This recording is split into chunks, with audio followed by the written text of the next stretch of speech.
Bon dia, bon dilluns. Tornem a estar aquí després de festes. Ja sabeu que, tot i que hem passat doncs, el Nadal i hem començat un nou any, els consells de dilluns no han faltat. I avui, com no, que és el dia de la tornada a la feina per moltes persones, doncs seguim amb el consell de dilluns. Heu vist que avui parlàvem de fer un consell una mica eròtic, una mica picant, val?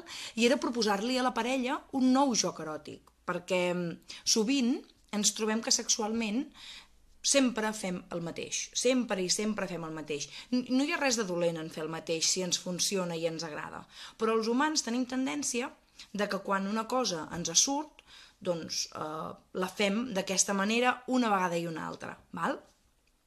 I de tant en tant amb la nostra vida sexual i afectiva no està mai de més el poder canviar i el poder incorporar alguna novetat, d'acord? I segur que a la vostra parella li encanta que li proposeu un joc nou.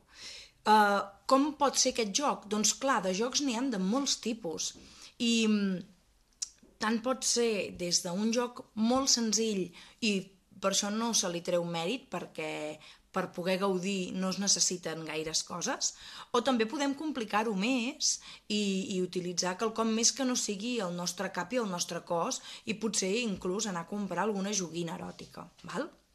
Sí que anireu veient aquests dies que també a través del canal de YouTube d'Emergint Píndoles de Psicologia de tant en tant fem alguna pinzellada sobre com animar una mica la vida sexual i recomanarem alguna joguina, recomanarem alguna cosa que espero que us agradi i que us ajudi, val?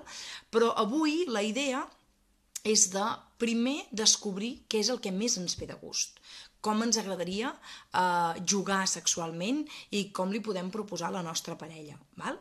I primer què hem de fer? Doncs utilitzar aquest. Hem de veure què tenim aquí dintre, què és el que ens agrada, què és el que ens excita i què és el que ens motiva. I això pot ser qualsevol cosa, des d'un joc en el que sigui senzillament un acondicionar el lloc on estigueu de manera potser diferent de com ho esteu fent sempre, doncs actuar d'una manera una mica diferent de com ho feu sempre. Si sou persones calladetes mentre teniu relacions, doncs potser incorporar una mica de so. Si sou dels que doncs, no us n'esteu de res i gemegueu, us dieu coses, doncs potser algun dia jugar a fer-ho en silenci, que també pot tenir el seu punt. Incorporar alguna cosa, com per exemple, sí, alguna joguina, algun oli, algun olor, algun aroma doncs, diferent al que normalment teniu. I entenem que, a més, en la societat líquida en la que vivim ara, que tot ho volem molt de pressa, ens costa buscar una mica en punyeteria com acondicionar les nostres relacions sexuals i no planificar-ho de manera avui a les 5 tindrem sexe, farem això, després allò i farem-lo de més enllà, sinó donar permís al nostre cervell perquè es plantegi què li ve de gust i poder-ho preparar. Llavors també podem tenir un sexe diferent. Quan tenim un sexe ràpid que és ara tenim temps, doncs molts cops ho fem justament només amb el nostre cos i no està malament, però tenim tendència sempre a fer el mateix, si tenim poc temps doncs anem molt a la idea, i no està malament permetre que el nostre cap pensi doncs, en com es podria fer d'una altra manera, com podem buscar un dia que tinguem una mica de més temps, i aquell dia aprofitar i doncs, fer aquelles coses que potser el nostre cervell ha tingut temps de pensar si li donem oportunitat. Val? Des d'això, des de coses senzilles, com canviar una mica l'escenari, coses que només necessitem les nostres mans, el nostre cos, el nostre cap, com canviar el to amb el que tenim les nostres relacions sexuals amb la parella, o incorporar joguines que potser tenim allà en un calaix oblidades, que a vegades en tenim i no les utilitzem, o anar-ne a buscar una, i per què no anar a una botiga eròtica en parella i triar junts una joguina, triar junts un oli, triar junts doncs, alguna pel·lícula que us pugui venir de gust. Proposeu-li a la vostra parella fer quelcom diferent. No es tracta que sigui molt rebuscat, ni massa senzill ni massa complicat. Es tracta de fer quelcom diferent al que soleu fer cada dia amb la vostra parella. Val?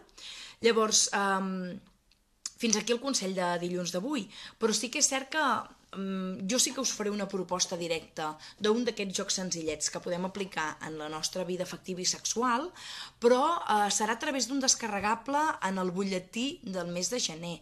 Com que la setmana passada, entre festius i tot plegat, doncs el butlletí no ha sortit, sortirà aquesta setmana, en el butlletí d'aquesta setmana el que sí que faré serà incorporar un descarregable amb una proposta de joc sexual. Per tant, tothom qui estigui apuntat al butlletí el rebreu dins d'aquests propers 4 dies, i qui no estigui apuntat a rebre el butlletí i vulgui rebre'l, el podeu demanar o bé enviant un mail a info@elenacrespi.com i em dieu: Helena, vull rebre el butlletí, o entreu a la pàgina web elenacrespi.com i allà hi ha un lloc on us podeu subscriure en el butlletí. A la pàgina en català us subscriviu en el butlletí en català, i si entreu a la pàgina en castellà, doncs us subscriviu al butlletí en castellà, d'acord?